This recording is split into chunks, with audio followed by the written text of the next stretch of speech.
BRS రజతోత్సవ సభను విజయవంతం చేయాలి మాజీ కౌన్సిలర్ రమేష్ జీ.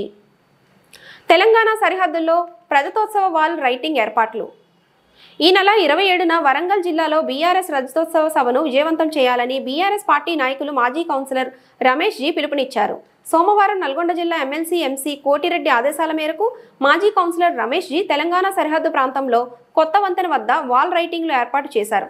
ఈ సందర్భంగా మాట్లాడుతూ తెలంగాణ కోసం ప్రాణాలు పణంగా పెట్టి తెలంగాణ రాష్ట్రాన్ని సాధించి గత 10 సంవత్సరాలు రాష్ట్రంలో అభివృద్ధి సంక్షేమ ఫలాలను అన్ని వర్గాల ప్రజలకు అందించి రాష్ట్రానికి దేశంలోనే నంబర్ 1గా గుర్తింపు పొందిన ఘనత కేసీఆర్కే దక్కుతుందన్నారు.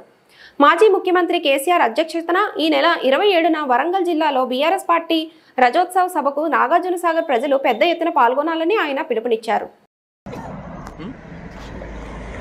ఈరోజు ఆంధ్ర తెలంగాణ బార్డర్లో మేము ఎక్కడైతే తెలంగాణ రాష్ట్రం గురించి ఉద్యమం చేశామో మరి అటువంటి సరిహద్దు ప్రాంతంలో మా యొక్క ఎమ్మెల్సీ ఎంసీ కోటిరెడ్డి గారి సూచన మేరకు ఆయన ఆదేశాల మేరకు ఈరోజు ఈ డ్యామ్ కొత్త బ్రిడ్జి మీద మొత్తం వాల్ రైటింగ్స్ రాపేయడం జరుగుతుంది.